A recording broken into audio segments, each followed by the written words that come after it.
మన రెసిపీ బీన్స్‌తో ఒక ఫ్రై రెసిపీని చూపిస్తున్నానండి. మామూలుగా మనం బీన్స్‌తో కర్రీ కూడా ప్రిపేర్ చేసుకుంటాం కదా!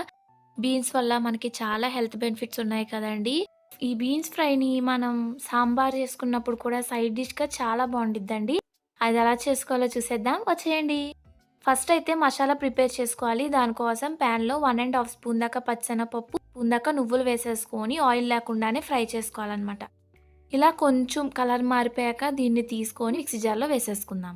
చిన్న ముక్క దాకా పచ్చి కొబ్బరిని ఇలా చిన్న ముక్కలుగా కట్ చేసుకొని వేసుకొని 4 దాకా వెల్లుల్లి రెబ్బలు, హాఫ్ స్పూన్ దాకా జీలకర్ర, 1 ½ స్పూన్ దాకా కారం వేసేసుకొని దీన్ని ఫైన్‌గా పౌడర్ చేసేసుకోండి. ప్యాన్‌లో ఒక 2 స్పూన్స్ దాకా ఆయిల్ వేసుకోవాలి. 1 స్పూన్ దాకా ఆవాలు వేసుకోండి.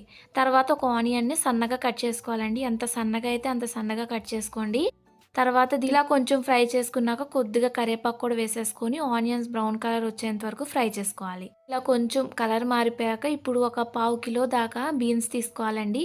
వాటిని చిన్న ముక్కలుగా కట్ చేసుకోవాలనమాట. తర్వాత ఈ బీన్స్ వేసేసుకోండి.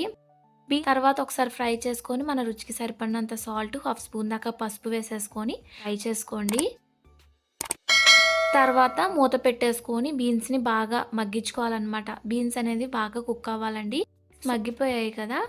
ఇలా బీన్స్ మగ్గిపోయాక ఇప్పుడు ఇందులో మనం ప్రిపేర్ చేసుకున్న మసాలా పౌడర్‌ని యాడ్ చేసేసుకోండి. మసాలా పౌడర్ ఏసాక ఒక 2 మినిట్స్ పాటు అలా ఫ్రై చేసేసుకుంటే రెడీ అయిపోయిద్దండి. ఎందుకంటే మసాలా వేసాక ఎక్కువ సేపు ఉంచకూడదు, మాడిపోయిద్ది. సో, ఒక 2 మినిట్స్ పాటు అలా ఫ్రై చేసేసుకుంటే సూపర్ టేస్టీ బీన్స్ ఫ్రై అయితే రెడీ అయిపోయిందండి.